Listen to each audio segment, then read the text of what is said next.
আজ যে গল্পটা বলবো সেটা কোনো পুরাণ নয়, এটা সত্যি ঘটনা। পশ্চিমবঙ্গের এক ছোট্ট গ্রামে ঘটেছিল, যেখানে মা কালী নিজে প্রকাশ পেয়েছিলেন তার সন্তানের রক্ষার জন্য। গ্রামের নাম দেবীপুর। নদীর ধারে ছোট্ট একটা গ্রাম। সেখানে একটা পুরনো কালীবাড়ি ছিল, 100 বছরেরও পুরনো। গ্রামবাসীরা রাতে ওদিকে দিয়ে হাঁটতো না। শোনা যেত রাতে কালো ছায়া দেখা যায়, আগুনের মতো চোখ জ্বলে ওঠে মন্দিরের পাশে। অনেকে বলতো ওই জায়গায় মা কালী রেগে আছেন, কেউ ওদিকে গেলে পাগল হয়ে যায়। সবাই ভয় পেত, মন্দিরে কেউ পূজা দিতে যেত না। এক রাতে পুরনো পুরোহিত মারা গেলেন হঠাৎ। তারপর এক তরুণ পুরোহিত এলো, নাম রামপ্রসাদ। সে বলল, আমি ভয় পাই না, মা ভয়ঙ্কর হতে পারেন, কিন্তু তিনি মমতার মা। গ্রামবাসী হাসলো, বলল, দেখিস তুই বেশি দিন টিকবি না। কিন্তু রামপ্রসাদ প্রতিদিন রাতে গিয়ে মা কালীর আরতি ও ধ্যান করত, পুরো মন্দির পরিষ্কার করত, আর বলতো, মা তুই যদি ভয়ঙ্কর হবি, তবু আমি তোর সন্তান, ভয় পাবো কেন? একদিন আষাঢ় মাসের কাল রাত্রি, ঝড় বৃষ্টি চলছে।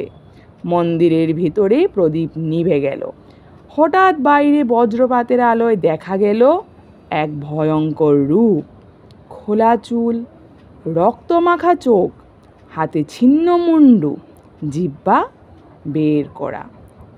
রামপ্রসাদ দেখল সেই দৃশ্য, কাঁপতে কাঁপতে মাটিতে পড়ে গেল। কিন্তু পরের মুহূর্তে সে শুনল এক মায়াময় কণ্ঠ, ভয় পাস না বাবা, আমি তোর মাই, তুই তোর ভয় কাটিয়ে পূজা চালিয়ে যা। বজ্রের আলোয় রূপটা ধীরে ধীরে মিলিয়ে গেল। পরদিন সকালে গ্রামবাসীরা দেখল যে মন্দিরে ধুলো আর ভাঙা প্রদীপ ছিল, সেই মন্দির নতুনের মতো জ্বলজ্বল করছে। রামপ্রসাদ জ্ঞান ফিরিয়ে বলল, মা কালীর রূপ ভয়ঙ্কর নয়, ওটা আমাদের অন্ধকার মনকেই ভয় দেখায়। তিনি রক্তমাখা হাতে নয়, আশীর্বাদের হাতেই আমাদের রাখেন। সেই দিন থেকে গ্রামের লোকেরা প্রতি অমাবস্যায় মন্দিরে যায় আর বলে, মা কালী ভয়ঙ্কর নন, তিনি আমাদের মায়ের রূপে ভালোবাসার শক্তি হয়ে আছেন।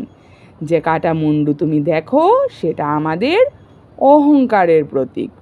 মা কালী তা ছিন্ন করে আমাদের মুক্তি দেন। তিনি ভয়ঙ্কর নন, তিনি সত্য, সময় আর প্রেমের প্রতিমূর্তি। তাই ভয় নয়, ভালোবাসা দিয়ে ডাকো তাকে, তিনি সাড়া দেবেন, মাতৃস্নেহে ভরে তুলবেন তোমার জীবন। জয় মা।